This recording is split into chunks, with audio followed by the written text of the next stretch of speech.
Bonjour à tous, bienvenue sur ce nouvel épisode de Beyond the Brackets et aujourd'hui on est encore une fois avec Adrien. Bonjour Loïc. Comment ça va? Ça va très bien, ça fait plaisir de se retrouver pour un Beyond de Tech News encore une fois. C'est notre sujet d'actu, d'actu tech. Encore une fois, le monde a changé depuis notre dernier épisode. Ah oui, carrément. Oui, ça va vite en ce moment, surtout avec l'IA et Elon Musk qui continue d'en faire des scènes apparemment. Ouais, de toute façon, il est toujours dans l'actualité, ce Elon. Il a toujours des bonnes choses à nous inventer. Et puis, on va encore parler de TikTok, des États-Unis, de ChatGPT. Enfin, c'est un peu les sujets qui ont bassiné un peu le monde de la tech aujourd'hui. Et ça va très, très vite. En ce début d'année même, j'ai l'impression que tous nos Beyond the Tech News reviennent sur ces sujets. Souvent, on a eu le droit à un peu de cybersécurité avec l'attaque de France Travail à un moment. Oui. Où on s'est écarté de l'IA et de ces technologies profondes, toutes ces deep tech. Mais voilà. Ouais. Et du coup, tu vas commencer par nous parler de TikTok. Yes. Surtout, c'est un sujet qu'on entend parler depuis un moment. Le fait que les États-Unis veulent interdire TikTok sur leur territoire. Bon, en fin de compte, ils n'ont pas vraiment envie de l'interdire, mais ils veulent forcer Biden, qui possède TikTok, à le vendre à un Américain. Okay. C'est vraiment cliché. Mais du coup, ils menacent de ban TikTok là-dessus tant qu'ils n'ont pas vendu. Et là, il y a même une loi, une proposition de loi qui a été votée récemment par la Chambre des représentants aux États-Unis, qui a quand même reçu 360 voix pour bannir TikTok. Donc, c'est pas forcément bannir, c'est vendre plutôt la technologie, l'application à une entreprise américaine. Donc, dans l'idée, ce serait une reproduction de TikTok qui viendrait être en version américaine sur le store américain. C'est pas vraiment. En fait, ils veulent juste que si on lit entre les lignes, on a l'impression qu'ils veulent juste récupérer l'argent de TikTok qui part en Chine. Ils veulent le ramener aux États-Unis. Si on lit un peu entre les lignes, mais l'idée c'est d'exploiter commercialement l'appli TikTok aux États-Unis dans un cadre contrôlé par les États-Unis. Donc, ce qui se dit, en tout cas dans l'article que j'ai lu, ce qui se dit, c'est que les Américains ils veulent faire ça pour améliorer la sécurité sur l'application, l'usage de la donnée, etc. Parce qu'ils estiment que TikTok est trop lié au parti communiste chinois. Bien sûr. Ça, c'est le problème politique. Et TikTok a répondu un peu à cette attaque en disant c'est pas parce qu'on vous vend TikTok que l'usage de la donnée, l'analyse des données, les flux d'accès aux vidéos va changer. Et oui. Ça sera toujours des flux chinois, ça sera sur les serveurs en Chine ou sur des serveurs AWS aux États-Unis, mais tout le monde va pouvoir continuer à les exploiter. Donc, les États-Unis, je sais pas trop ce qu'ils cherchent à faire avec ça, hormis de l'argent. Je pense que simplement, ça leur plaît pas que des données de leurs citoyens partent directement en Chine. Ils essayent de régler le problème et si c'est pour qu'à la fin, la Chine et TikTok ne sortent plus l'application aux US, ça leur ira très bien, je pense. Je pense. Un peu le. Oui, après ils créeront un clone TikTok aux États-Unis. Ils appelleront Elon Musk comme d'habitude. Oui, ils appelleront Beyond the Brackets pour faire un clone TikTok. Pourquoi pas, c'est ça. Et donc, les États-Unis ont demandé à ByteDance de vendre TikTok dans les 270 jours qui arrivent. Sinon, ils seront bannis. Un coup de pression, quoi. Coup de pression. Bon, on en reparle dans 270 jours, dans le prochain Beyond the Tech News. C'est une affaire qui traîne depuis un moment quand même, mais bon, je sais pas comment ça va finir. Je sais pas comment ils vont s'en sortir aussi. Est-ce que c'est une première ? On a rarement vu ça, d'avoir vraiment une volonté de bannir. Honnêtement, j'ai pas vraiment le recul. Je pense pas que ce soit une première, parce qu'à mon avis, il y a pas mal d'applications, peut-être moins importantes. Mais sur un réseau social aussi puissant, c'est vrai que. Puis en plus, TikTok, c'est un réseau social. D'habitude, les réseaux sont plus américains. Ouais. Là, c'est vraiment le premier réseau international. Donc, je pense que ça leur plaît pas aussi, quoi. C'est clair. Non, mais ça, c'est sûr. Une petite dernière news sur TikTok, mais beaucoup plus légère que se faire bannir. Je sais pas si vous avez remarqué. Je lance un podcast. Je sais pas si vous avez remarqué. Je sais pas si vous avez remarqué, mais maintenant, sur certaines vidéos, on voit écrit en bas, il y a une petite pastille qui dit AI generated, pour générer par l'IA. Et en fait, TikTok se vante en tout cas d'être le premier excusez-moi, j'allais dire en anglais, premier réseau social à prévenir que le contenu est généré par l'IA pour justement faire attention entre les fakes, etc. Tu l'as vu ou pas déjà ? Je l'ai vu. Ouais. mais je ne savais pas à quel point c'était fiable et à quel point c'était des gens qui signalaient. Et du coup, ça mettait la pastille un peu à la façon de X, qui permet aux gens de signaler des fake news. Mais du coup, c'est intéressant comme information.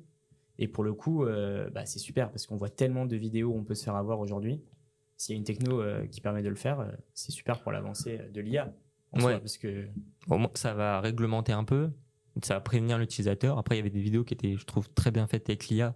Il y avait un moment, en tout cas sur mon TikTok, j'avais beaucoup ça où tu avais quelqu'un qui parlait, qui avait été imagé sur Midjourney, il mettait une voix de robot et il expliquait l'histoire de la personne, etc. Il y avait beaucoup de points historiques comme ça. Donc ça, c'est full généré par IA. Je pense que c'est un très bon business. Mais voilà. Mais après, tu vois, si là-dessus, je vois que c'est généré par l'IA, je me dis, ok, ça se voit. C'est plus pour prévenir en cas de... C'est plus pour ceux où on ne le voit pas, quoi. Ouais, c'est évident. Bon, prochaine news, comme on l'a dit, ça va toucher Elon Musk. Qu'est-ce qu'il nous a encore fait ce mois-ci? Eh bien, on va parler de Neuralink, son entreprise d'implants dans le cerveau. Et la news, je ne sais pas si vous l'avez vu, mais en tout cas, il avait implanté sa première puce sur un patient qui s'appelle Nolan, qui est un tétraplégique après avoir eu un accident de plongée. Et donc, Neuralink a fait une publication cette semaine pour dire qu'en fait, il y avait eu un problème sur l'implant de Nolan. Je ne sais pas comment on prononce, Nolan. Ouais. Et donc, qu'il y avait des fils sur son implant qui s'étaient déconnectés et donc il y avait une perdition au niveau de la fonctionnalité de son implant pour donc contrôler son ordinateur. Donc on avait vu il y a quelques mois que Nolan pouvait contrôler une partie d'échecs en ligne et faire plein de choses comme apprendre une langue sans avoir besoin de ses mains parce qu'il était tétraplégique. Et donc, il avait communiqué sur le fait que c'était quelque chose d'exceptionnel et que pour lui, il voyait ça comme une grande avancée. Et donc là, on va dire qu'ils prennent un petit coup quand même derrière la tête, si je puis me permettre. Très bonne expression. C'est-à-dire que tout d'un coup, les fils qui se déconnectent, on rentre un peu plus dans le côté oula, oui. Ça peut craquer, ça peut se déconnecter. Ouais. On va dire qu'on perd un peu confiance dans le produit. Et jusqu'alors, on avait quand même l'impression que tout se passait bien. Là, je trouve que, je sais pas ce que tu en penses, mais je trouve que quand même, ça fait peur, quoi. Quand j'ai vu l'info passer, première chose que je vois dans l'article, c'est les fils se sont déconnectés. Je me dis, bon, il est mort. Enfin, s'il y a des fils qui se baladent dans ton cerveau, c'est souvent très mauvais signe. Il n'y a pas de raison en plus. Je me dis, bon, il est mort ou ils ont aggravé sa situation. Et en fait, pas vraiment. Enfin, c'est-à-dire, je me suis dit, déjà, il est encore en vie et ça ne lui a pas posé apparemment d'autres problèmes. Donc, déjà, même si ça se déconnecte, qu'il y a l'air d'avoir une défaillance. On va dire qu'il a juste eu des pertes de fonctionnalité sur son implant. Heureusement qu'il n'a pas eu de perte de fonctionnalité. Sur d'autres choses qui ne sont pas en rapport avec les fonctionnalités de l'implant. Oui, voilà, exactement. Ouais. Mais donc apparemment, ils auraient corrigé le tir en permettant au Neuralink d'être plus précis sur la manière dont il capte les données. Donc malgré le fait qu'il y ait des déconnexions, qu'il puisse toujours capter. Et aussi, j'imagine, améliorer le fait que les fils ne se déconnectent plus. Mais bon, c'est quand même une première, donc c'est un peu normal qu'il y ait des... il teste, quoi. Il teste. Alors, il avait déjà fait sur un chimpanzé. Ça avait plutôt fonctionné. Il avait réussi à jouer. Mais le fait qu'il y ait quand même des petits hicks sur une version humaine, ça fait flipper, quoi. C'est clair. Et d'un point de vue où ils l'ont réopéré ou pas pour remettre les fils? C'est une bonne question. J'ai pas vu. Ça, je sais pas du tout. Je sais qu'ils ont fait des modifications sur la puce algorithmiques pour détecter d'une meilleure manière les signaux. Je sais pas s'ils l'ont réopéré. Ce serait à vérifier. Pour le coup. Enfin, je pense qu'il n'y a pas de choix. Enfin, s'il y a des fils qui se baladent, il faudrait mieux les rattacher, quoi. C'est ça. Mais ok. En tout cas, très intéressant. On suit. Voilà. On va suivre ce qui se passe. Peut-être qu'il y en aura plusieurs. Après, pour le coup, il n'avait pas récupéré non plus l'usage de ses jambes. Non, ni rien. Donc, même s'il les reperdait, ça change rien, quoi. Le pauvre. Oui, voilà. Mais on dit toujours en vie. En tout cas, on lui souhaite beaucoup de bonheur à ce Nolan avec son implant Neuralink. Non, mais c'est vrai. J'espère que tout va bien se passer, quoi. Peut-être qu'ils pourront en mettre plusieurs des implants et après pouvoir récupérer ses jambes. Mais des implants différents, tu vois, pas que dans le cerveau. Espérer, de toute façon. On lui souhaite, hein. À dire à Elon Musk d'aller plus vite. En tout cas, c'est un beau cobaye. Ouais, c'est une belle innovation. Donc, de quoi tu veux nous parler après? D'une innovation Sujet plus léger que le cerveau humain. C'est plus dans le contexte où on est actuellement, le podcast. Et là, il y a Apple qui a sorti une sorte de keynote en ligne sur les softs sur lesquels ils travaillaient en ce moment. Ouais. Et ils ont prévu de permettre d'avoir un iPad avec toutes les caméras. Toutes ces caméras seront des iPhones. Et donc, ils le sortent à la suite de Final Cut. Donc leur logiciel de montage, Final Cut Pro. C'est une mise à jour de l'application de Final Cut Pro, ouais. C'est avec ce qu'ils appellent Final Cut Camera, quoi, voilà. Entre guillemets. Et ça va permettre de transformer tous vos iPhones en caméra, enfin c'est déjà des caméras, mais en caméra pour du stream et gérer ça à partir de votre iPad, sur les iPads de dernière génération, si je ne me trompe pas. Ouais, c'est ça, ouais, exactement. C'est la puce M4 qu'ils ont instaurée pour la première fois sur un iPad. C'est une première d'ailleurs qu'ils instaurent une nouvelle puce qui d'habitude est destinée au Mac et qui là sort pour la... Enfin, je veux dire qu'elle est avant que ce soit les Mac, sur un iPad et pas sur un Mac. Ça, c'est quand même une première. Et c'est notamment pour ce genre de fonctionnalité qui demande, je crois, énormément de puissance. C'est pas mon domaine, mais de pouvoir gérer plusieurs flux de caméra, c'est quand même quelque chose de très fort. Et peut-être qu'un jour, ce podcast sera tourné grâce à un iPad et à des iPhones, qui sait.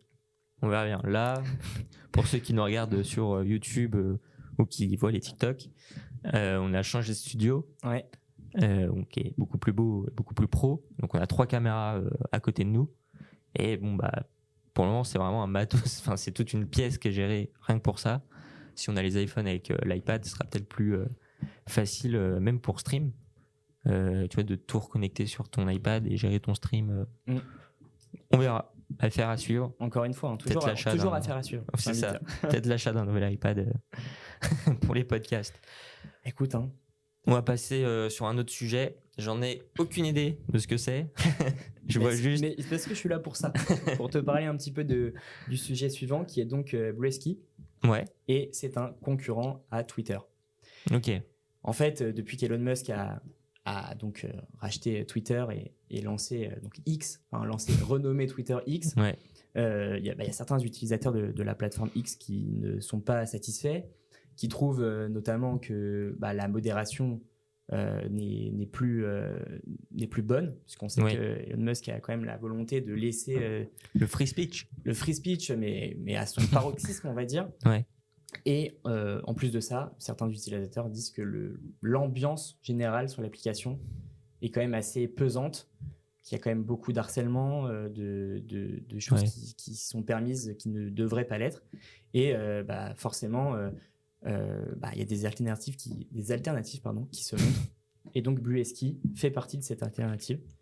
Et alors, ce qui est assez intéressant, c'est que y a quand même pas mal de scepticisme autour de cette application parce qu'elle n'est pas disponible pour tout le monde. C'est-à-dire qu'on ne peut pas s'inscrire directement et se faire un compte. En fait, il faut avoir des liens d'invitation qui sont donnés par des utilisateurs de l'application.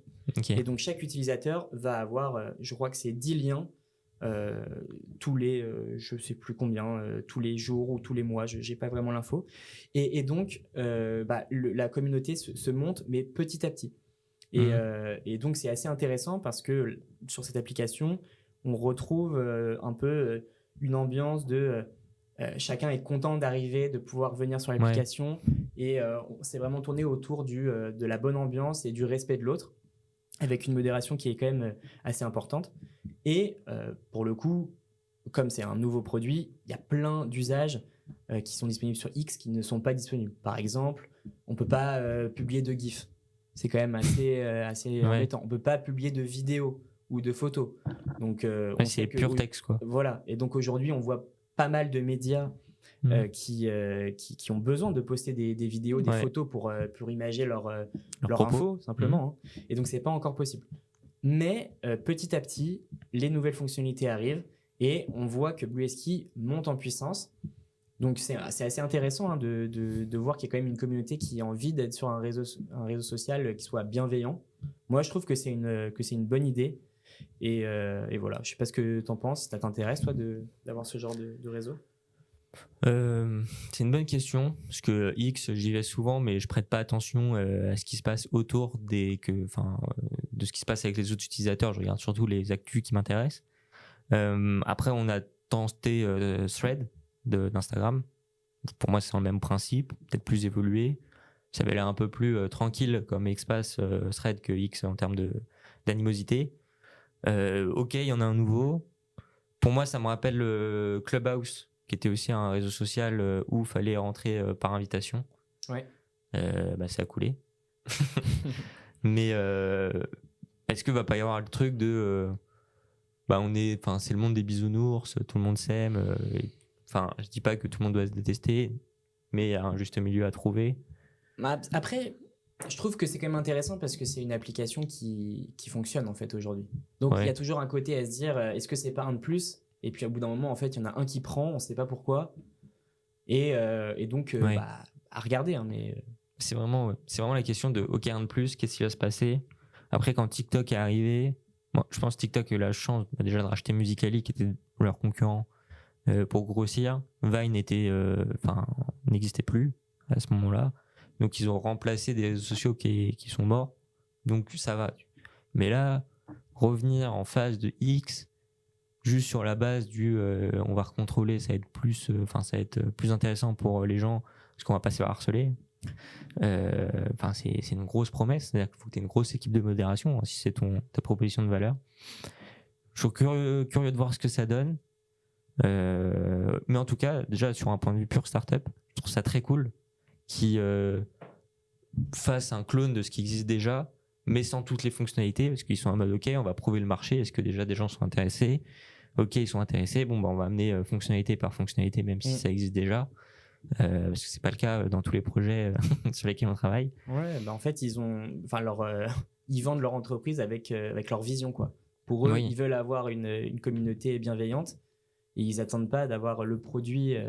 Non, mais c'est vraiment ce que tu as dit. C'est vrai que c'est hyper intéressant. Après, alors, la question de comment ils vont monétiser ça, parce que Twitter, avant qu'il y ait X avec les abonnements, après, c'était les pubs. Ouais, c'est sûr. Ouais, sur un système de pub, ça se tient. Et du coup, on parle du sujet suivant. Yes. Bon, comme vous l'avez vu, on parle souvent d'IA. Là, on va revenir sur quelques tendances IA du moment et ce qu'on voit un peu dans notre quotidien. Ouais, c'est un peu des coups de cœur ou des sujets qui nous tiennent personnellement, où on a envie de discuter au-delà de l'actualité chaude, on va dire. Oui. Si nous, on découvre une startup, un sujet ou une info drôle, une anecdote. Je te laisse commencer avec... Je viens de voir l'info qui est sortie à 9h. Ah oui. Donc, je suis sur l'info. Devenu journaliste. Mais c'est une anecdote assez drôle. Comme vous l'avez vu, on va revenir dessus, mais OpenAI a sorti un nouveau ChatGPT, une nouvelle version. Je ne m'étale pas là-dessus, on revient plus tard sur ce sujet. Et ils ont approché Scarlett Johansson pour faire la voix de ChatGPT, en tout cas sur la version mobile, puisqu'on peut parler. Et je ne l'avais pas testé jusqu'à présent, peut-être par manque de temps ou autre, je sais pas, mais tu peux parler direct avec ChatGPT sur ton téléphone, et maintenant c'est comme j'ai l'impression d'être en call avec lui. Et que tu lui parles, et ça te répond, tu discutes, tu te fais une discussion en plaisir, et derrière ça retranscrit tout dans le chat. C'est une des fonctionnalités de leur dernière version, exactement. Je spoil le podcast. Bien au courant. Mais en tout cas, Scarlett Johansson a été approchée pour faire la voix. Je trouve ça très drôle d'aller chercher des stars pour ça, quoi. En plus, ce qui est marrant, c'est que je pense qu'ils ont clairement pas besoin de sa voix, de sa personne pour faire sa voix. C'est plus une autorisation ou on voit tellement de voix clonées. On en avait parlé notamment du président Biden qui appelait les Américains pour voter pour lui. Bon, évidemment, c'était une IA. Donc je pense qu'ils n'ont pas besoin de sa personne, mais on va dire pour le storytelling. Voilà, il faut de toute façon. C'est bien qu'on demande l'autorisation, puis c'est même obligatoire, mais voilà, c'est quand même, c'est vrai que c'est une info rigolote. C'est sympa. Là, il y a quelques semaines, on a découvert une startup dans l'IA. On a même pu parler avec son fondateur sur LinkedIn. Je te laisse l'introduire parce que c'est toi qui l'as découverte en plus. La startup, c'est Blue Dot. Et Blue Dot, c'est encore de l'IA, évidemment, hein, toujours, parce qu'on est dans le moment IA. Mais ça permet, quand vous êtes en Google Meet ou en Zoom ou en Teams, j'en ai cité 3, comme à la télé, de pouvoir faire un récap de la réunion. Alors, il y a notamment un récap de la vidéo, c'est-à-dire que vous avez un enregistrement, et vous allez pouvoir avoir un résumé total d'une traite de ce qui s'est passé pendant la réunion. Vous allez aussi pouvoir retrouver le cours de la discussion, c'est-à-dire que comme un texte de théâtre, celui qui parle les uns après les autres. Et donc là, c'est moins un résumé, c'est vraiment tout le fil de la discussion. Et enfin, on l'a testé et c'est plutôt pas mal. Ce qui est très cool, c'est que normalement, aujourd'hui, il faut faire des comptes rendus, des réunions, quand tu avec des réunions clients, etc., pour savoir qui fait quoi, quand, machin. Là, ça te fait aussi ta to-do pour tout le monde dans la réunion. Donc, ça va dire, bon, Loïc et Adrien ont dit ça, donc il faut qu'il fasse ça pour la semaine prochaine. Machin a dit ça, donc il faut qu'il fasse ça. Et ça, c'est très pratique pour ne pas oublier ce que tu as dit. Et en même temps, tu peux prouver ce que tu as dit grâce au récap. Ouais, parce qu'en fait, dans leur résumé, ce qui est vraiment pas mal, c'est qu'ils le font sous forme de bullet points. Et par exemple, vous avez, là, t'en parlais, ce qu'ils appellent l'action items. Et donc, il va détecter toutes les actions qui ont été énumérées et on les retrouve. Et après, il y a plein de bullet points qui sont hyper utiles. Il y a le résumé global et voilà, plein d'autres choses. Et c'est ça qui permet de donner vraiment une plus-value, je trouve, à cette startup. Ouais. Et oui, on a pu parler donc aux fondateurs et en plus, en tant que startup, ils nous ont proposé des plans pour que ce soit plus avantageux pour nous. Oui, voilà. Donc franchement, on peut que les mettre en avant. C'est clair. En plus, ce qui est intéressant, c'est que c'est des Européens qui l'ont fait. Donc, je crois que le CTO est à Londres et le CEO est en Allemagne. Mais ils ont lancé la boîte aux États-Unis.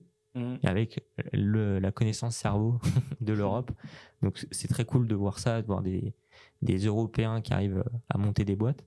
Il y en a beaucoup qui sont déjà arrivés. Et en plus sur le thème de l'IA, et en ce moment je pense qu'ils ont trouvé le bon filon, parce que le financement pour l'IA générative, c'est genre décuplé, multiplié, même multiplié par 8 depuis 2022. Ce qui fait qu'on arrive à 25,2 milliards de dollars d'investissement dans ce milieu. Okay. Donc très cool. Et ils sont à San Francisco. Et ils sont, voilà, comme on l'a vu quand on y était, des IA partout. Et oui.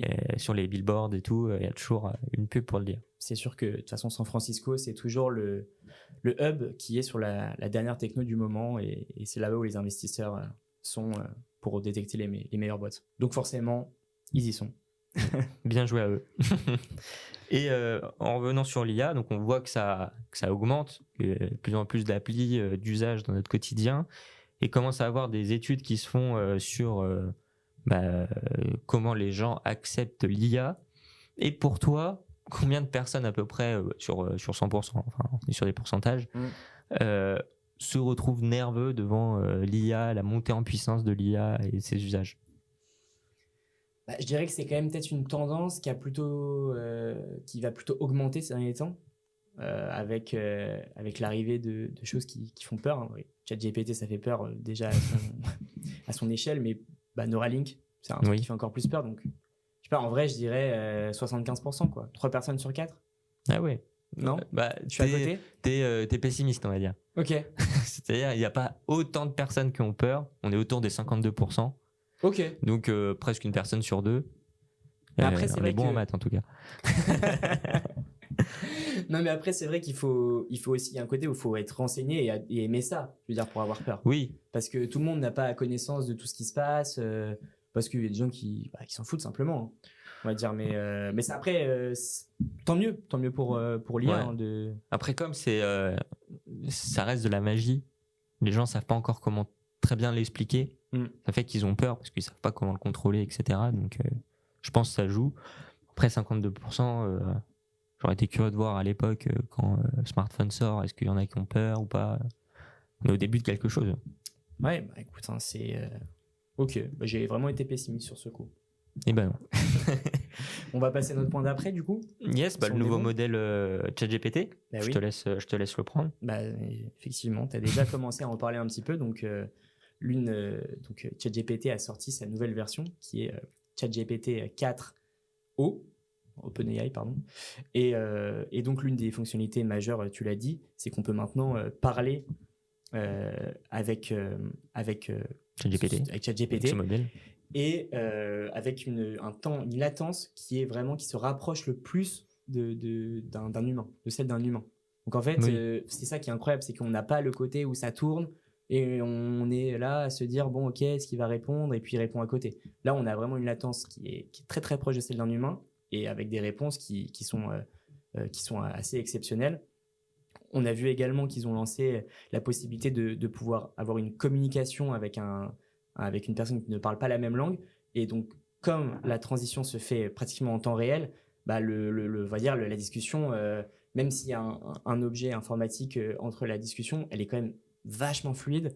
Et donc, ça fait des avancées qui sont incroyables. Ça me fait penser, on est sous NDA, mais je ne vais pas trop en dire, qu'on va pouvoir peut-être utiliser ce modèle pour un des projets oui, effectivement. On travaille dessus actuellement. Oui, non, totalement. Donc, très cool.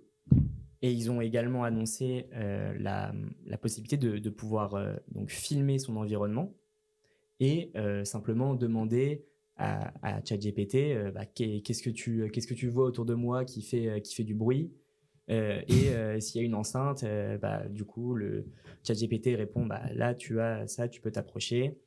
Donc ça c'est assez intéressant. Tu peux lui poser plein de questions sur ton environnement. En fait, il y a une espèce d'interaction qui se crée qui fait que c'est vachement puissant. Alors ça, c'est du côté de leur présentation où ils ont voulu un peu choquer, montrer le côté fou. Mais nous, de notre côté, au niveau développement, on sait qu'on utilise beaucoup l'IA aussi pour s'aider. Et pour le coup, on a vu quand même de belles avancées, de rapidité, de réponse. On peut envoyer des scripts beaucoup plus longs qu'avant. Donc, c'est vachement intéressant de ce point de vue-là. C'est vrai que le modèle 4 là, de ChatGPT était quand même hyper lent. Enfin, le 3.5 était bête maintenant, par rapport à ce qu'on connaît. Le 4 était un peu plus intelligent et comprenait mieux le contexte, mais il était lent. Et là, on commence à arriver sur un entre-deux. Donc, c'est rapidité et il comprend le contexte. Donc, c'est cool. Et il y a Sam Altman, le président, le PDG, le CEO d'OpenAI, qui annonce un modèle 5, un ChatGPT 5, encore plus puissant que ce qu'on connaît aujourd'hui. Est-ce qu'il dit ça pour teaser ou pas, je sais pas, mais en tout cas, là, le 4O montre l'évolution, quoi. Ouais, c'est vrai, il est vraiment beaucoup plus rapide, mais je trouve qu'il y a quand même encore des failles, quoi. Je trouve qu'on a une belle avancée, ouais. Mais parfois, il est quand même lent. Notamment, je remarque à certaines heures de la journée, je ne sais pas si je suis parano, mais j'ai l'impression que quand il y a une forte affluence, il ralentit vraiment. Je pense que c'est vraiment le cas. C'est possible. Testé, il n'y a plus de budget pour les serveurs, apparemment. Ouais. Donc, et je le mets en comparaison avec une startup dont on avait déjà parlé, qui est Mistral. Ouais. Et je trouve leur modèle exceptionnel, en sachant que je l'utilise en comparaison de ChatGPT, que dans beaucoup de cas, je le trouve meilleur, alors que je suis en freemium sur Mistral et que ChatGPT, il faut le payer. Donc, j'encourage tout le monde à aller essayer Mistral, une startup française. Je trouve que le modèle est incroyable. C'est beau. Sinon, la suite, c'est parler un peu de Google, parce qu'ils ont fait à peu près la même annonce qu'OpenAI sur leur modèle IA. Ouais. Et en fait, ce qui est assez rigolo, c'est qu'ils l'ont fait 24 heures après. Et ils ont montré à peu près la même chose, c'est-à-dire le fait de pouvoir filmer son environnement, de pouvoir poser des questions au modèle, et il répond un peu de la même manière. Donc, d'un point de vue stratégique, je trouve ça hyper marrant de voir deux sociétés qui se tirent un peu dessus à 24 heures d'intervalle. Ouais, c'est intéressant parce que du coup, tout le monde, tous ceux qui ont lancé des modèles, je crois que Facebook avec Llama 2, etc., tout le monde va tendre vers les mêmes fonctionnalités. Donc, ça va vraiment jouer sur de la vision, sur de l'image de marque, en fin de compte. Et oui. Comme toutes les boîtes, en fin de compte. Ouais, c'est clair. Une fois que la techno est là. Ouais, c'est intéressant. Et dans leur vidéo de présentation, la vidéo de présentation de Google, il y a un moment où en fait ils sont avec le téléphone en train de faire la démo, et à un moment ils posent le téléphone et ils récupèrent des lunettes. Et là, on a donc le retour, pas des Google Glass, parce qu'elles sont bien plus évoluées, et puis avec un design beaucoup plus normal. Elles ressemblent à des lunettes classiques. Mais du coup, il y a la transition avec le téléphone qui est posé et le retour pas des Google Glass, parce qu'elles ne s'appellent pas comme ça, mais de ce côté lunettes. Et donc, ça a beaucoup fait réagir. Ah, c'est drôle. Et donc, ouais, c'est assez drôle. C'est assez drôle. Ce monde des lunettes, ce monde des lunettes dans la tech en tout cas, parce il y a eu les Snapchat Spectacles, les lunettes Snapchat, tu pouvais prendre des stories, etc. On s'est tous dit, bizarre, pouvoir prendre des stories juste en te baladant dans la rue. On a eu les Google Glasses à une époque. Il y a Ray-Ban qui a fait avec Meta une collab pour refaire ce truc de caméra vidéo avec des lunettes. Ça, pour le coup, j'ai l'impression que ça marche bien. C'est peut-être les seuls. J'en vois pas mal de vidéastes s'en servir. Ah ouais. Moi, je vois beaucoup de caméras cachées avec les lunettes sur TikTok. Ok. Ouais. Mais c'est très niche, hein, mais pourquoi pas finalement. J'ai l'impression que personne n'arrive à en acheter. Ça doit coûter très cher des fois déjà, mais j'ai l'impression que les gens, c'est pas si mainstream que ça. Non, c'est pas mainstream. Oui, mais après, déjà, avoir fait une collab avec une société qui crée des lunettes, c'est déjà plus smart que d'essayer de le faire soi-même, parce qu'il y a des problématiques spécifiques. Donc, curieux de voir encore une fois comment ça va évoluer chez Google. Bon, on a un peu dérivé sur le sujet de base, mais bon, on arrive au dernier sujet, je crois. Ouais, on va croire que je vais parler de choses beaucoup plus légères et pas tech du tout. Bah oui. On va parler des aurores boréales. Ah. Okay. On est parti en Finlande. Pas du tout. Là, je sais pas si vous avez vu en France, même dans le monde entier, on a eu une grosse vague d'aurores boréales partout dans le monde, alors que normalement, ça se voit plus en Laponie, etc. Je crois qu'il y a eu une tempête magnétique dans le système solaire. Je suis pas astronaute. Enfin, je suis pas. Un podcast de météo ou c'est Evelyne Delia qui arrive. Invité exceptionnel. C'est ça. Okay. Mais voilà, je suis pas dans l'espace, quoi. Où tu veux en venir? Mais où est-ce que je vais en venir? Je vais revenir sur Elon Musk. Comme vous le savez, sa société Starlink, où il a envoyé des milliers de satellites en orbite basse, très précis. En orbite basse de la Terre, ce qui nous permet d'avoir une couverture Wi-Fi, enfin pas Wi-Fi, mais une couverture satellite un peu partout sur la Terre. Moi, je connais pas mal de personnes qui l'ont à la campagne française, par exemple, et c'est bien meilleur que la DSL ou la VDSL. Je crois que c'est le truc, mais enfin bref. Et ça se bat avec la fibre de temps en temps. Mais quand même. Donc plutôt cool, mais sauf que là, pendant cette tempête magnétique dans notre système solaire, il a eu beaucoup de problèmes. Enfin, les gens ont perdu beaucoup de connexions sur leur Starlink. Presque, je crois qu'il y a eu 60% de pertes d'internet pendant les tempêtes. Et donc on se dit, c'est fou, quoi. Enfin, c'est des problématiques d'avoir une tempête magnétique dans l'espace, dans le système solaire. C'est fou que ça nous impacte nous sur notre internet quand tu utilises Starlink. C'est surtout inquiétant pour ceux qui habitent en Laponie. Nous, ça nous arrive pas souvent. Mais... Oui, c'est vrai. Est-ce que ça a des effets secondaires? C'est une très bonne question, mais on n'est pas un podcast de médecine, donc c'est une question que je me pose. Mais voilà, sujet plus léger sur les aurores boréales et Starlink. C'est dingue. Mais donc, ça impacte la météo, impacte la technologie. C'est beau. Donc voilà, on va finir sur cette actualité. Merci beaucoup Adrien de m'avoir accompagné encore aujourd'hui.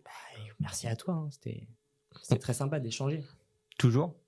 On essaye de revenir en juin avec un nouvel épisode. Et d'ici là, on se retrouve vendredi prochain pour un nouvel épisode. Vous pouvez suivre des courts extraits de ce podcast. Si vous avez eu la flemme de tout écouter, vous êtes arrivé juste à la fin, sur TikTok, sur Short et sur Instagram, sur nos comptes. Et nos actualités à l'agence sur LinkedIn. N'hésitez pas à nous suivre. Et on se retrouve vendredi prochain. Salut à tous. Salut.